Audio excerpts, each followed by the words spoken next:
Bien, bonjour à toutes et à tous. Bienvenue à cette 8e édition de nos webinaires. Une habitude qui s'est créée l'an passé et qu'on a décidé de reconduire cette saison. On va commencer cette année avec le thème des conseillers numériques. Je ne me suis pas présenté, je suis Emmanuel Dinciard, je suis le directeur du syndicat mixte La Fibre 64. Je ne vais pas vous embêter très longtemps. Juste en guise d'introduction, vous rappeler que ces webinaires sont enregistrés de façon à ce que vous puissiez les regarder en différé, vous ou vos confrères, collègues, amis qui pourraient être intéressés par le sujet, sur un site dédié, webinaire.lafibre64.fr. Les conseillers numériques aujourd'hui sont à l'honneur. C'est vrai que dans le département, comme partout en France, les infrastructures d'accès à Internet deviennent de plus en plus performantes. La fibre optique se déploie, la 4G ou la 5G se déploie également, et de plus en plus simple d'accéder à Internet, et il est de plus en plus systématique de recourir à des procédures dématérialisées pour faire valoir ses droits ou réaliser des démarches en ligne. Alors, face à cette société qui dématérialise les choses de plus en plus, le contact en présentiel diminue et on prend le risque de laisser sur le côté un certain nombre de personnes pour qui l'accès au numérique ne va pas forcément de soi. L'usage de ces solutions n'est pas forcément simple et le constat de la Fibre 64, le constat de bon nombre de collectivités locales et d'associations dans le département était de dire il va falloir des bras, il va falloir des têtes pour aider ces personnes-là. Et cela devient un véritable service public ou équivalent. Dans le cas du plan de relance, l'État a lancé un appel à manifestation d'intérêt pour embaucher des conseillers numériques. Ces conseillers numériques, ce sont de nouveaux métiers qui sont dédiés justement à l'accompagnement des plus fragiles sur ce que sont les solutions numériques.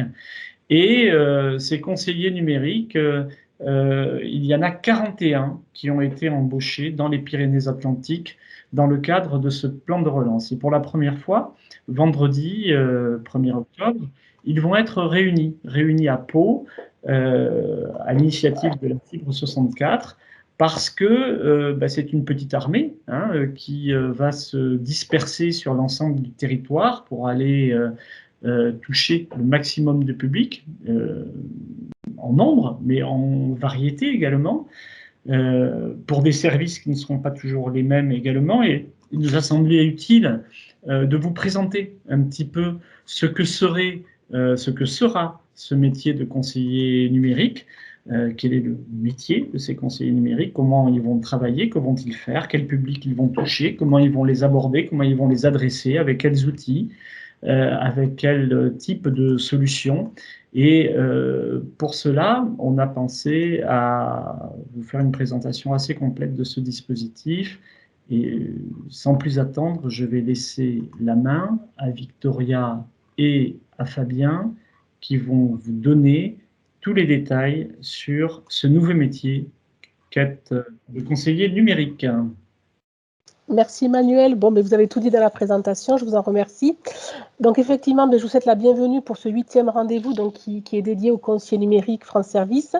Donc ce webinaire va être animé par Fabienne de Villiers de la Fibre 64, mais nous aurons également le plaisir d'accueillir trois nouveaux conseillers numériques, qui sont Elisa, Jonathan et Anthony, qui se présenteront, ainsi que Monsieur Chauveau, donc, qui est le formateur de ces conseillers numériques.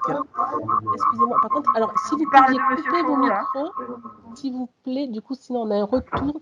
Ah ben c'est parfait, tout le monde l'a fait. Excusez-moi, merci beaucoup. Écoutez, sans plus attendre, je laisse la parole donc à Fabien qui va présenter ce nouveau dispositif. Merci beaucoup. Merci Vic. Du coup, bonjour à toutes et à tous. Très content d'être avec vous et de voir que nombreux et nombreuses sont les conseillers numériques du département à être présents aujourd'hui. Donc, je vais me présenter plus en détail. Donc, je m'appelle Fabien Devilliers. Je travaille, ma structure de rattachement en tant que conseiller numérique, c'est donc le syndicat mixte La Fibre 64. Et nous, à la FIB 64, on intervient sur tout le département. On fait des ateliers en itinérance. Donc, c'était ma mission jusqu'à présent de planifier, de concevoir et d'animer des ateliers d'inclusion numérique sur tout le territoire à la demande des communes du département. Et puis, depuis donc janvier 2021, avec la montée en puissance de la demande d'accompagnement et puis un calendrier disposé à donner plus de fonds à l'inclusion numérique. Donc, j'ai de nouvelles missions, celle de coordonner la communauté des conseillers numériques France Service du département. Alors, du coup, pour commencer, je vais vous parler de cette communauté et donc expliquer le pourquoi et le comment on a voulu, dès le début, dès l'appel à projet de l'État, construire une communauté. Donc, dans le pourquoi,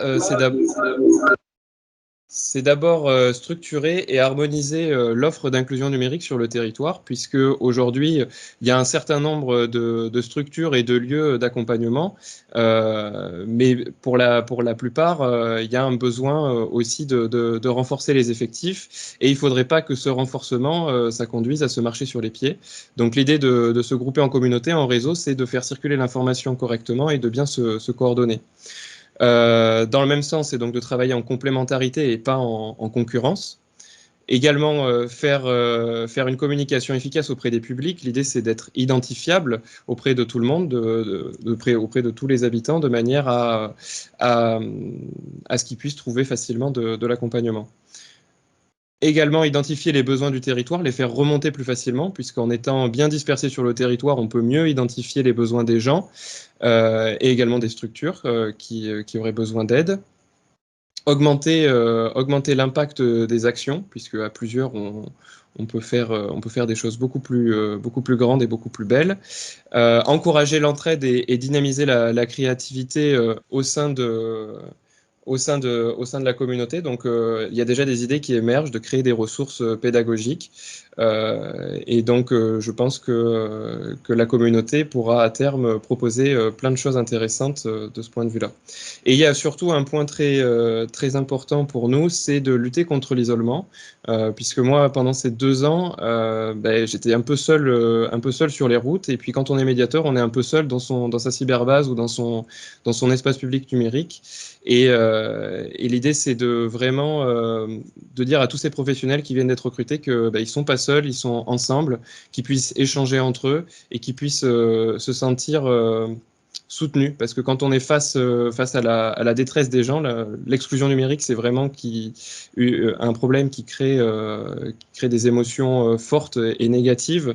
Donc, quand on est médiateur, on prend ces émotions en pleine figure. Donc, c'est bien de pouvoir partager ses émotions, son ressenti avec des gens qui savent ce que c'est. Donc, il y a aussi, dans le pourquoi de cette communauté, il y a cet aspect-là qui est très important.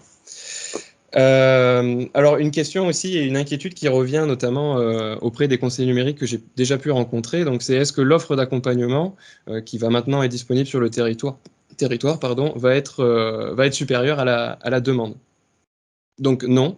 Et si on rapporte les chiffres nationaux, qui sont donc 13 millions de personnes en difficulté avec le numérique, si on les rapporte au territoire, ça fait environ 130 000 habitants sur le territoire qui seraient en difficulté avec le numérique, en sachant que ces chiffres sont à prendre avec beaucoup de précautions, puisque ça se trouve c'est plus, ça se trouve c'est un peu moins. C'est difficile d'évaluer la vulnérabilité numérique, puisqu'on l'est tous d'une certaine manière, mais c'est difficile de savoir à quel degré. Aujourd'hui, sur le territoire, il y a 160 lieux ou services pour accompagner, et donc ces lieux vont être renforcés de 41 conseillers numériques. Donc, déjà ce qu'il y a là, ça ne suffit pas, et c'est pas 40 conseillers numériques qui vont suffire. Si on peut avoir plus, il faudra qu'on aille en chercher plus. Donc le risque, c'est vraiment pas de ne pas avoir de public, d'en manquer, mais c'est plutôt de les manquer, c'est-à-dire de ne pas arriver à les atteindre. Et c'est pour ça que la communauté a aussi dans ses priorités à être visible, à être bien identifiée sur le territoire. Et enfin, sur le comment on va structurer cette communauté, donc c'est d'abord par des outils. Donc il existe déjà une cartographie, mais l'idée c'est d'aller vers des outils encore plus performants. Un agenda des actions. Là encore, on a un agenda, mais il dépend des remontées de terrain. Donc là, l'idée c'est d'avoir plutôt quelque chose de collaboratif où les conseillers numériques puissent directement inscrire leurs actions sur cet agenda.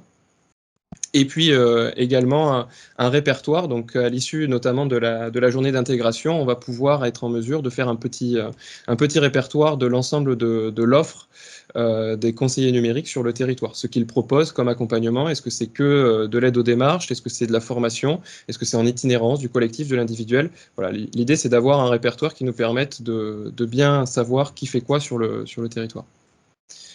Également des rencontres régulières. Donc la première, c'est vendredi 1er octobre sur la journée.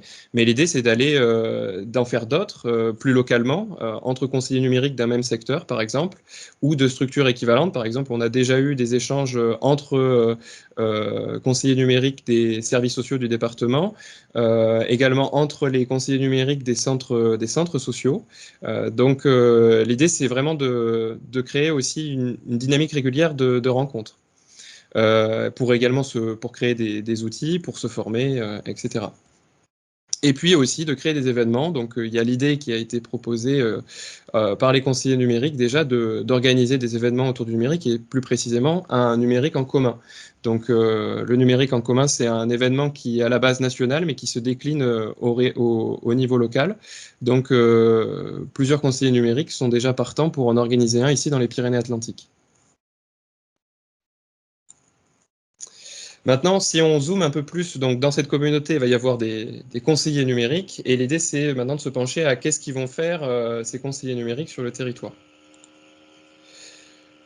Alors, avant d'en arriver au recrutement de ces conseillers numériques, il est bon de se rappeler comment ça s'est passé pour nous ici dans les Pyrénées-Atlantiques. Il faut remonter en 2016, même si bien avant en 2016, il y avait déjà notamment les cyberbases pour accompagner les gens. Les établissements publics numériques existaient déjà avant, mais c'est vraiment à partir de 2016 qu'il y a un besoin qui remonte, notamment des travailleurs sociaux, pour les aider dans leur mission à accompagner les gens qui sont en situation d'exclusion ou de difficulté avec le numérique. Ensuite, en 2017, le conseil départemental décide de se lancer dans une stratégie départementale d'inclusion numérique et ensuite les choses vont assez vite se mettre en place. Donc en 2018, le département est labellisé TANI, donc TANI c'est Territoire d'action pour un numérique inclusif. Avec ce label, ça a permis au département de faire la rencontre d'autres territoires qui étaient là aussi engagés dans une démarche d'inclusion numérique et donc de partager des façons de faire, des retours d'expérience et donc d'avancer sur le sujet de l'inclusion numérique. En 2019, c'est le lancement et l'essaimage des réseaux locaux d'inclusion numérique. C'est-à-dire que par territoire, enfin sur le territoire, sur les départements, pardon, il est découpé en plusieurs petits territoires et sur chacun de ces petits territoires, l'idée c'est de rassembler tous les professionnels, tous les acteurs, tous les lieux qui sont d'une manière ou d'une autre confrontés à l'inclusion numérique et aux problèmes de l'exclusion numérique. En 2020, donc, le recrutement d'un médiateur numérique itinérant et également le déploiement du dispositif Pass numérique pour renforcer l'accompagnement des habitants des Pyrénées-Atlantiques. Et puis, on en arrive à aujourd'hui, donc au recrutement des 41 conseillers numériques qui se font dans le cadre du plan de relance de l'État, du gouvernement, et avec en prévision 4000 conseillers numériques sur tout le territoire. Et donc nous, sur le département, pour rappel, on est à 41.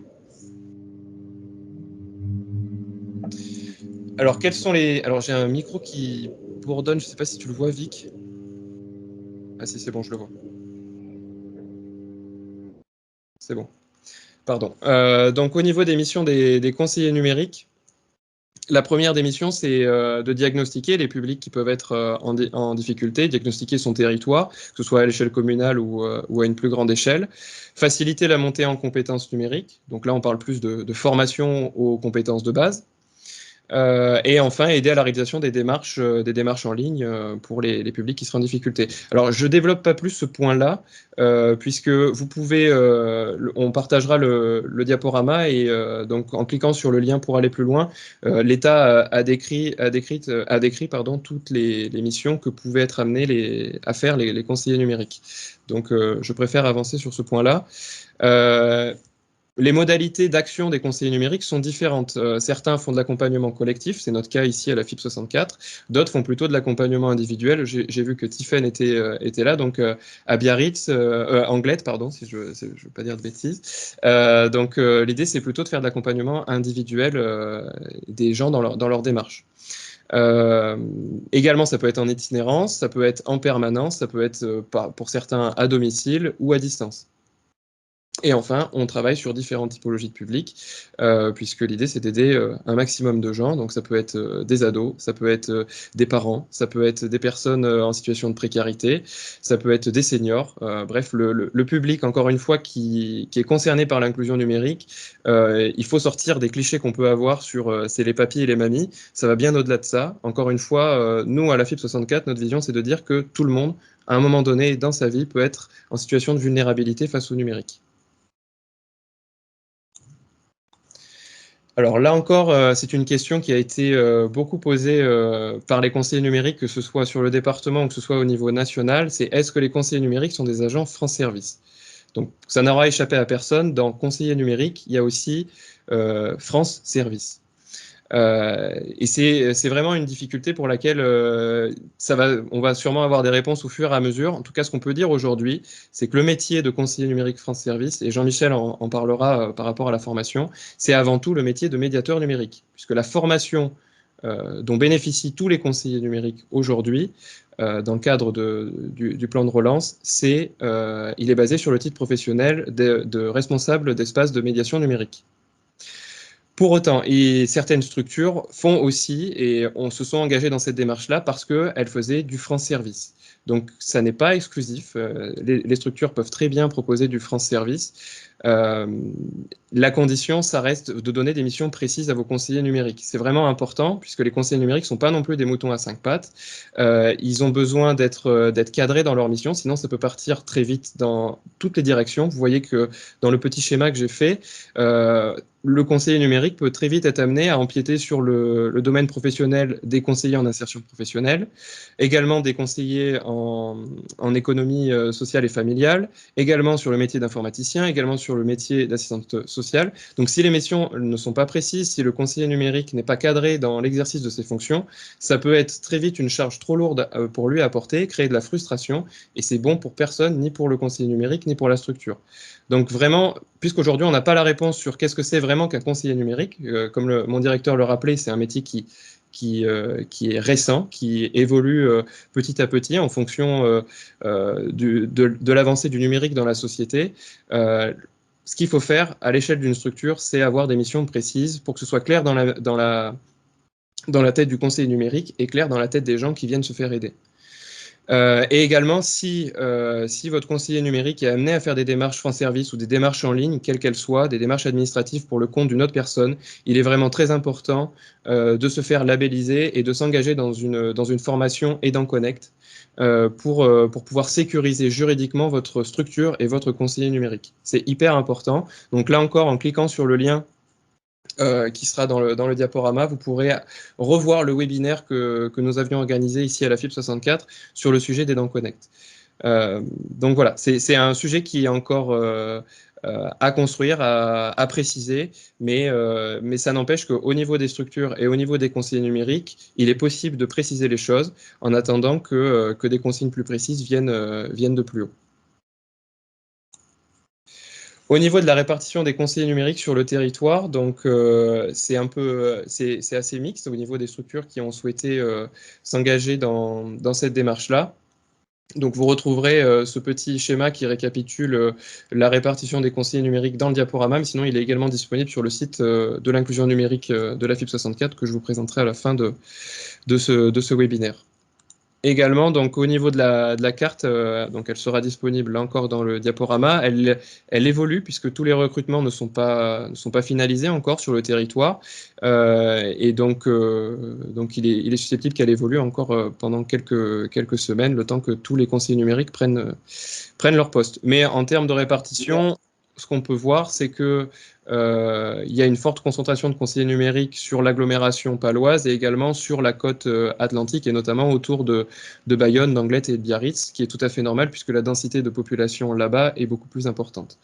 Mais ce qu'on peut aussi souligner, c'est qu'il y a des conseillers numériques sur tout le territoire.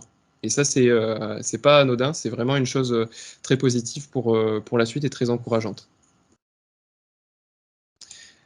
Donc, sans plus attendre, je laisse la parole à notre maître à tous, Jean-Michel, qui a assuré la formation pour la partie paloise. Et donc, Jean-Michel, je te laisse la parole.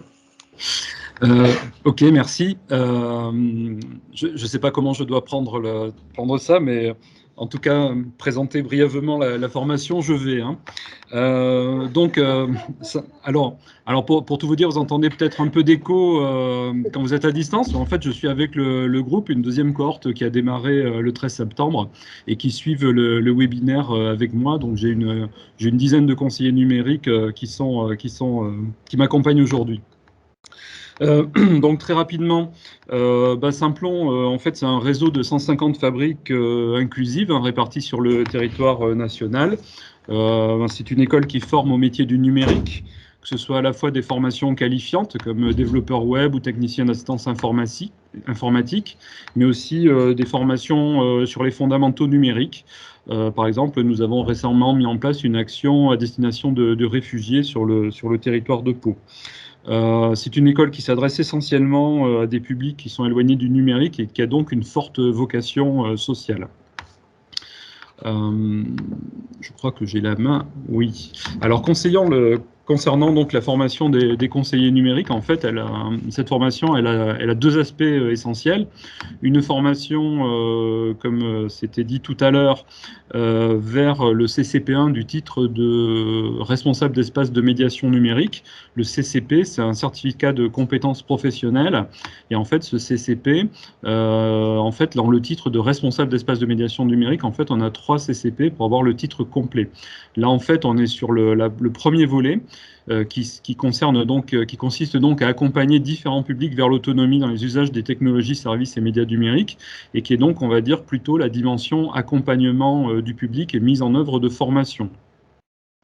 Donc au niveau des contenus que nous abordons, nous allons être donc, on va travailler sur comment on accueille, comment on informe les publics dans le cadre d'un accompagnement, comment on pose des diagnostics. On va être sur un deuxième volet qui va consister donc à établir des programmes d'action et de médiation du séquençage de formation, justement pour les publics en difficulté. Une troisième partie qui va consister effectivement à élaborer des séances et des actions. Et enfin, une dernière qui va consister à voir comment on met en œuvre ces actions de formation. Le deuxième volet qui est important, c'est le côté numérique, puisque dans la formation, il est prévu que tous les conseillers numériques passent donc une certification sur Pix. Alors pour ceux qui ne connaissent pas, Pix, c'est une plateforme. C'est une plateforme en ligne qui en fait permet de certifier, de vérifier son niveau dans la maîtrise des outils numériques et de faire certifier ce niveau. Donc en fait, c'est regroupé par thème et par compétences.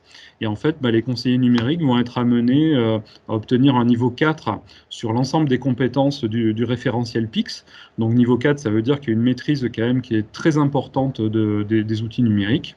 Et puis même sur certains aspects un peu, sensibles, comme mener une veille d'information, sécuriser son environnement numérique et protéger ses données, sur un niveau 5, donc avoir une réelle expertise. Donc nous travaillons ça ensemble avec l'ensemble donc des conseillers. Nous avons donc démarré 2 cohortes qui évoluent, on va dire, presque en simultané. Une première cohorte qui a démarré le 12 juillet et qui se terminera donc le 26 novembre. Où j'ai un groupe de 13 conseillers, et puis une autre cohorte qui a commencé le 13 septembre et qui est avec moi aujourd'hui, et qui, elle, regroupe 9 conseillers France Service. C'est une formation qui se fait exclusivement ou quasiment exclusivement en présentiel. Il y a 4 parcours de formation qui en fait ont été proposés au départ en fonction de la maîtrise des outils numériques et de la connaissance que pouvaient avoir les stagiaires des outils, de la mise en œuvre d'ateliers. Et donc 4 parcours différents qui s'étalent entre 105 heures pour vraiment les parcours le plus courts à 420 heures. Voilà, et c'est donc une formation qui alterne une période en centre, en formation, et une période en application en structure d'accueil. Voilà, je ne sais pas si vous avez des questions. Sinon, je te redonne la parole. On verra pour les questions du coup à la fin du webinaire. Et je te remercie Jean-Michel, c'était dans le timing précis, tout ce qu'il fallait. Alors maintenant on va passer au témoignage, donc au témoignage de 3 CNFS, 3 conseillers numériques France Service, donc Elisa, Jonathan et Anthony, qui sont, l'idée c'était de vous donner un aperçu de la diversité des missions que pouvaient être celles d'un conseiller numérique. Suivant la structure, on n'est pas amené à faire la même chose, donc voilà, je vous laisse en leur compagnie avec Elisa pour commencer. Merci beaucoup Fabien. Alors du coup, donc Elisa Gentil, je suis rattachée à la communauté de communes Haut-Béarn ainsi qu'à la communauté de communes Vallée d'Ossau. Donc pour mes lieux d'intervention, ça va être à Rudy, la Reims et Oloron-Sainte-Marie. Pour les missions communes aux 2 intercommunalités, donc en premier lieu, il y a la participation au réseau d'inclusion numérique. Et ensuite, toute la partie, on va dire, de lien avec les différents services des deux communautés de communes. Voilà. Donc, pour les missions spécifiques côté Vallée d'Ossau, donc il va y avoir effectivement les ateliers collectifs avec un diagnostic qui sera fait au préalable. L'idée, c'est vraiment de faire des ateliers et de répondre à la demande autour de publics qui sont éloignés du numérique. La deuxième mission, ça va être d'accompagner les acteurs économiques sur la plateforme Mon Commerce 64. Et ensuite, la troisième mission, ça va être un appui et un renfort des collègues de la MSAP avec de la co-animation de cafés connectés. Pour la partie communauté de communes au Béarn, donc là je suis rattachée pour une partie à la bibliothèque, enfin la médiathèque, pour les ateliers collectifs. Et en accompagnement individuel, ce sera du conseil sur de l'équipement, sur de la prise en main de bureautique. Voilà pour mes missions. Et je pense n'avoir rien oublié. Je laisse la main, Fabien. Ouais, je pense que tu n'as rien oublié non plus, Elisa. Et oui, je te laisse donner la parole du coup, suivant, je crois que c'était Jonathan ou Anthony, je ne sais plus. C'était Jonathan. C'était Jonathan, ouais. Voilà. Donc Jonathan, à toi. Merci, Elisa. Bonjour. Merci. Et bonjour à tout le monde. Moi, c'est Jonathan Claverie. Donc, moi, je suis rattaché au conseil départemental à Pau. Ma mission principale va être sur 3 communautés de communes qui sont la Vallée d'Ossau, le Haut-Béarn et le Nord-Est Béarn, en étant administrateur du site Mon Commerce 64, qui est une marketplace qui est dédiée aux acteurs économiques des Pyrénées-Atlantiques, qui sont principalement des artisans, des commerçants et des producteurs. Donc la mission, c'est de les accompagner sur cette plateforme et de faire vivre le tissu, le bassin économique en relation directement avec les communautés de communes et les différents partenaires.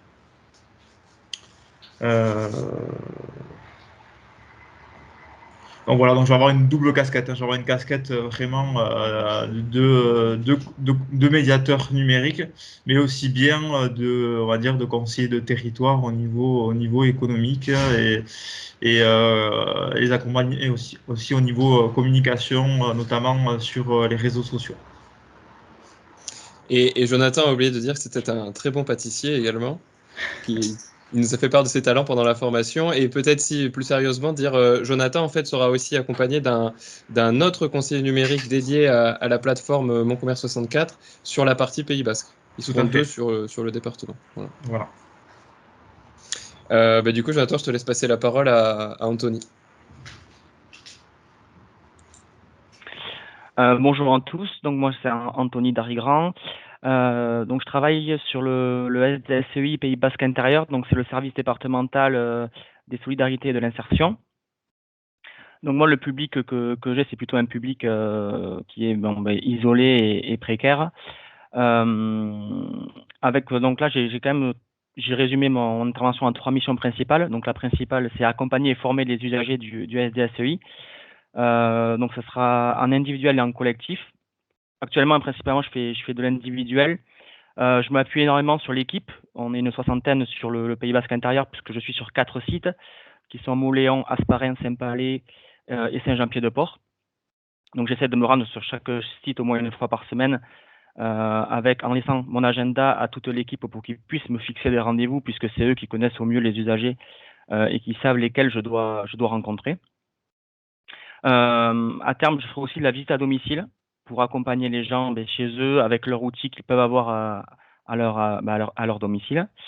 Ensuite, je vais être également en appui technique et méthodologique auprès de l'équipe du SDSEI, que ce soit lors de projets en interne, en intervenant sur la partie numérique, ou que ce soit pour aider les membres de l'équipe par rapport à leur matériel informatique et à être là en appui pour eux. Et la dernière, que Fabien a déjà pratiquement tout dit, qui est participer à l'animation et à l'évolution du réseau inclusion numérique, que ce soit avec les conseillers numériques au niveau du département ou aux conseillers numériques que j'ai au niveau du Pays Basque intérieur qui sont avec moi.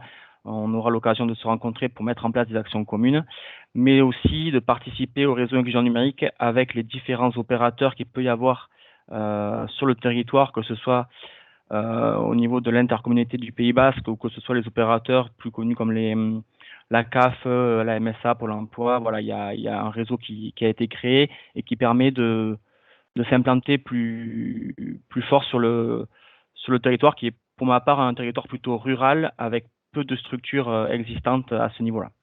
Voilà. Je pense que j'ai tout dit également. Merci Anthony, c'était très précis. Du coup, Vic, j'enchaîne ? Ok. Alors, c'est pas tout à fait fini, on a encore un peu de temps devant nous. Donc, vous donner quelques ressources sur lesquelles vous pouvez aller piocher. Donc, d'abord, le site inclusion-numérique.lafibre64.fr. Sur ce site, vous allez retrouver l'historique de toute la démarche en fait depuis 2017 et également des ressources, l'agenda, la cartographie des acteurs du territoire et puis aussi on interroge également des acteurs d'autres territoires qu'on partage dans une newsletter trimestrielle. Donc vous pouvez également vous inscrire à la newsletter pour avoir toutes les infos en continu. Des témoignages d'acteurs locaux également. Donc c'est toujours intéressant d'avoir des retours d'expérience de ces différents acteurs, différentes structures. Et puis vous pouvez également aller sur le site capitainefibre64.fr où là vous allez retrouver plus ce qui concerne la démarche d'inclusion numérique qu'on a développée ici à la Fibre 64. Donc nous on a fait le choix de la développer autour d'une identité graphique d'une marque, d'un personnage qui s'appelle donc Capitaine Fibre. Et l'idée c'était de narrer un peu cette aventure numérique. Donc c'est pour ça qu'on parle d'odyssée intergalactique. C'est pour ça qu'on a aussi développé tout un langage, tout un univers de mission autour de ce sujet-là. L'idée, c'est de créer de la motivation et de se dire que nous, les ateliers qu'on propose, c'est pas simplement un cours d'informatique, c'est également un voyage, c'est également une découverte, une façon de s'éveiller au numérique. Et on offre un sens, une direction aux gens qui viennent dans nos ateliers pour que le numérique, que beaucoup vivent comme une contrainte, comme quelque chose qui les humilie, comme quelque chose qui les met en colère, qui leur fait peur, et bien qu'ils puissent le vivre aussi de manière plus sympathique. L'idée, c'est de proposer quelque chose de pas se prendre au sérieux, tout en étant sérieux dans le sujet que l'on traite. Donc voilà, vous pouvez aller fouiller sur ce site. On partage des ressources graphiques, notamment des posters que vous pouvez imprimer pour vos lieux. On partage également, je vois que quelqu'un a pris la main sur le partage d'écran. Alors du coup, je vais relancer la présentation.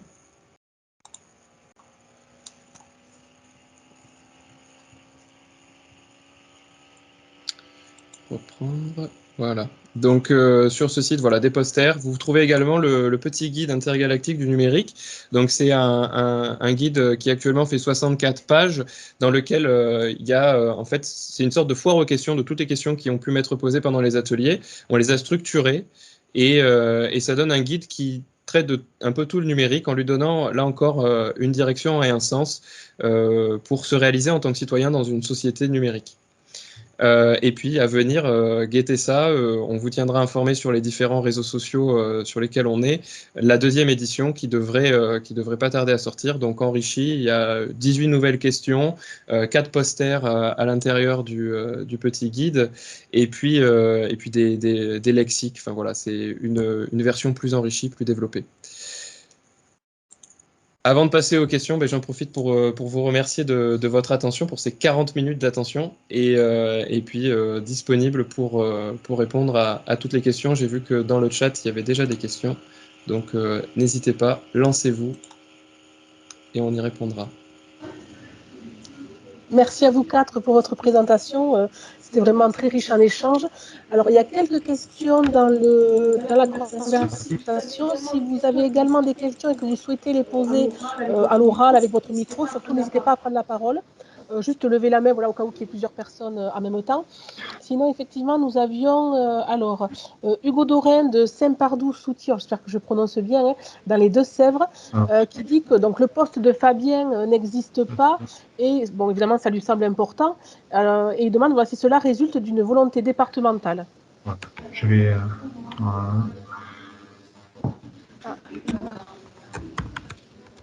Ah, c'est bon, je l'ai trouvé. C'est bon, désactivé. Donc oui, je vois qu'Amalia a déjà répondu. Donc en effet, ça existe ailleurs. Donc il y a le département des Landes qui l'a fait. Il y a également la Haute-Savoie. Alors c'est pas forcément des départements. Il y a aussi des communautés d'agglos qui prennent cette initiative de coordination. Et donc, comme l'a dit Amalia, c'est en fait à la volonté du territoire du conseiller numérique. C'est-à-dire que, enfin, des conseillers numériques, c'est pas quelque chose qui est imposé par l'État, et c'est un plus en fait. Et nous, ça a été possible parce que le territoire est déjà très bien structuré, parce que, comme je l'ai dit, depuis 2017, il y a une démarche de créer des réseaux locaux d'inclusion numérique, et c'est ça qui a permis de mobiliser très vite les acteurs et de se coordonner très rapidement et de créer cette communauté. C'est une démarche qui remonte du coup depuis 2016, de faire les choses en commun et pas chacun de son côté. Donc voilà, j'espère que ça répond à la question. Alors nous avons Monsieur Faure également qui demande si, excusez-moi du coup, voilà, est-ce que vous allez mettre en place des indicateurs pour vérifier l'impact des conseillers numériques sur la population? Donc là encore, alors il y a deux choses. Il y a ce que propose l'État. Donc il y a un espace qu'ils appellent l'espace coop, sur lequel chaque conseiller numérique dispose d'un suivi d'activité. Pour être très concret, à chaque atelier, le conseiller numérique doit rentrer dans son suivi d'activité ce qu'il a fait, est-ce que c'était de l'individuel, du collectif. Il y a 11 champs à remplir, et donc déjà ça permet d'avoir un retour statistique et un peu qualitatif, puisqu'il y a des questions, des champs qualitatifs sur l'accompagnement qui a été proposé sur un territoire donné et sur du coup une population donnée. Après, les structures sont tout à fait aussi autorisées à créer leur propre façon de faire des remontées, d'évaluer leur dispositif, que ce soit de manière quantitative ou qualitative. Nous, à la FIB 64, par exemple, à chaque fin d'atelier, les participants sont invités à remplir un questionnaire de satisfaction, donc qui se base vraiment sur eux, sur leur ressenti. Le cadre de la formation, qu'est-ce qu'ils en ont pensé? Est-ce que l'environnement, le lieu était propice à apprendre? Est-ce que c'était convivial? Le contenu de la formation, est-ce qu'ils ont apprécié ce qui a été dit? Est-ce qu'il y a des choses qui les ont particulièrement intéressés ou à l'inverse pas du tout intéressés? Enfin, est-ce qu'ils ont le sentiment, donc là encore c'est vraiment un sentiment, parce on peut l'évaluer grâce à PIX, c'est un outil d'évaluation, mais parfois pour certains publics c'est les mettre face encore à une situation d'échec, parce que PIX ça reste un outil qui n'est pas forcément destiné aux grands débutants. Les bons clics, qui est un autre outil d'évaluation, là encore, peut-être n'est pas un outil assez développé pour bien diagnostiquer le niveau des publics. Donc nous, à la Fibre, on a fait le choix de tout combiner en fait et d'ajouter ce questionnaire de satisfaction à la fin pour voir si eux, intérieurement, ils ont le sentiment de pouvoir refaire seuls à la maison ce qu'ils ont appris et est-ce qu'ils ont le sentiment d'avoir progressé. Voilà, ça c'est aux structures de le mettre en place pour cet aspect satisfaction qualitatif. Mais sinon, dans l'obligation de chaque conseiller numérique, il y a bien cet espace coop à remplir à chaque intervention et à chaque atelier. Merci Fabien. Nous avons une question d'Mme Gomez qui demande, voilà, sa structure est labellisée France Service, pardon, et non Aidant Connect. Est-ce que c'est la même chose? Alors, non, c'est pas la même chose. France Service, c'est un label enfin, les deux sont des labels donnés par l'État, mais recouvrent des réalités différentes. On peut être France Service sans être Aidant Connect pour l'instant. Après, je peux pas me prononcer, mais il y a de fortes chances que les futurs labels France Service ne soient donnés que sous couvert de labellisation Aidant Connect. Mais donc, France Service, c'est pour... Bon, c'est une démarche qui permet de regrouper certains services publics au même endroit et donc d'aider les gens à réaliser certaines démarches administratives. Aidant Connect, c'est un système qui sécurise juridiquement la démarche administrative.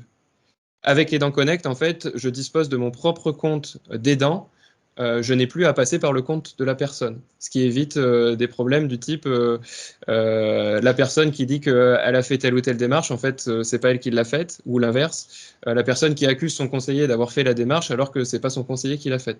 Avec Aidant Connect, il y a un suivi, il y a deux comptes différents, celui de l'aidant, celui de la personne qui est aidée, et du coup, ça permet de protéger la structure, l'aidant et également la personne qui est aidée. Merci Fabien. Pour l'instant, nous n'avons plus de questions sur la conversation. Est-ce que quelqu'un souhaite prendre la parole? Peut-être même pour un témoignage ou pour une question. N'hésitez pas. Non, Fabien, tu as tout dit, tu as été parfait. Tant mieux. Alors, juste petit rappel, puisqu'il y a beaucoup de conseillers numériques qui sont là, donc n'oubliez pas, vendredi 1er octobre, l'accueil à 9h30 et le début de la journée à 10h, donc au Parlement de Navarre, ici à Pau, pour s'intégrer de manière conviviale et commencer à construire les bases de cette future communauté qui déjà est bien partie. Merci Fabien. Bon, mais écoutez, c'est le moment de clôturer ce premier webinaire de la saison 2. Donc, merci pour vos interventions et merci à tous pour votre participation. Ce webinaire, me semble-t-il, a été vraiment très riche en échanges. Cela promet une belle saison 2. Je vous donne rendez-vous très prochainement avec un webinaire sur le thème du FTTH, donc de la fibre. La vidéo ainsi que la présentation de ce webinaire seront disponibles sur le site webinaire.lafibre64.fr. Je vous souhaite un bon appétit et à très bientôt. Merci beaucoup. Au revoir.